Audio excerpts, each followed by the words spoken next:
Larry Williams of our sister site, TigerIllustrated.com, reported, and it's been confirmed by Clemson, that Tiger OC Tony Elliott will not be traveling to New Orleans after a positive test for COVID. Clemson came out shortly after I saw that message and confirmed it. So Clemson, who's coming down to New Orleans today, will be doing that without their offensive coordinator.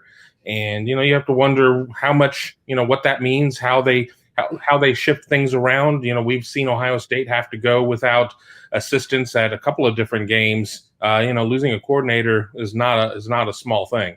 I'm with Kevin. I think this is huge. Ohio State has been without a co-coordinator. I think Greg Madison was out, but Kerry Combs still calls the plays, and I don't know what they'll do, because even if Ohio State loses Kevin Wilson, they would have Ryan Day calling the plays. Like, I don't know who is their backup play caller and how that will affect them. Is it going to be somebody up in the booth? Can they just, the receivers coach, is he, what kind of situation do they have there? And we'll eventually get that kind of information and get that answer. But that's significant, and that's a guy who you go in with the plans on how you do things. There's sometimes these guys are like, well, they go with their gut at times, and that works. And some guys are really good with that, and now you throw that out, and sometimes you have guys who are also just bad play callers. And what happens if they put one of those guys in? Prediction time. Here we go. Kevin, let's start with you. I didn't want to go first. I'm sitting at dinner. You got to tell me in the chat before we get to it. I know. I was sending angry messages to Tony on another platform. I sat at dinner with Tony and a couple other writers, and we were kind of talking about our picks, and I hadn't made my pick as of last night. And normally I write it days in advance, but, truthfully speaking, Ohio State wins most of its games. So there's not a lot of discussion there, just a matter of hitting the score right. I've been walking around with 38-35 for about a week. I just didn't know who was going to have 38 and who was going to have 35. So this morning I woke up, and after all this time of trying to talk myself into picking the Buckeyes, I'm in, baby. Buckeyes winning 38-35. I got it. And I don't know why. I sound excited about this pick. I have no confidence in it, but 38-35, Ohio State. Tony, Steve, sorry, we don't need to hear from you. We got the plan. Okay. It's in the books. I'll go. I was like Kevin. I was torn. Monday night I did my chat, and people asked me, well, who are you going to pick and whatever. And I say, well, I know my score. It's 31-28.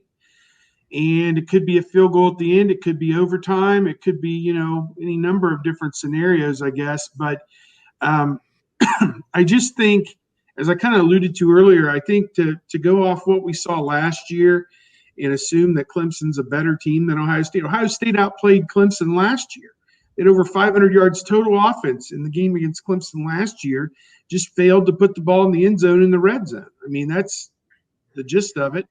And then left themselves bare to 3 really bad calls getting them. And, I don't feel the replay official was corrupt. I just think they were inept, because they did overturn an incompletion early in the game. Garrett Wilson made some kind of circus highlight catch that they called incomplete on the field. And it was the replay official who buzzed down and said, no, we got to look at this, and overturned it for Ohio State. So the replay official was not, and that put him on the doorstep, at the 6-yard line. Of course, as we know, J.K. Dobbins dropped a screen pass, turning to run upfield before he had it. He would have still be running, right now, because he had Myers out in front of him leading the way. He was going to score, and all they got there was a field goal. So that's an example endemic of what happened last year. But Ohio State outplayed them 6 ways to Tuesday. And so, I think in their mind, it's kind of like we have unfinished business, and obviously. But 31-28 is my pick. I think Fields, this is a contract game for him. He's going to show he can do it. ESPN put up a great graphic last night. I think all of his interceptions have come against ranked opponents. He has just feasted on unranked opponents. He has just feasted on them. But when he's in a game against an opponent that's ranked, I think he's now thrown, what would it be, a total of 8 interceptions as a Ohio State player, 3 last year and 5 this year, and all 3 of them were against the better teams that they played. So he really needs to step up and show he can play quarterback throwing the football against a quality opponent. Last year's game was okay, 320 yards, 1 touchdown, 2 interceptions though, and he wasn't able to run the ball last year either. So hopefully him running the ball can be a little bit of a difference this time around as well. I think it's Ohio State going on to Miami. Okay. All right.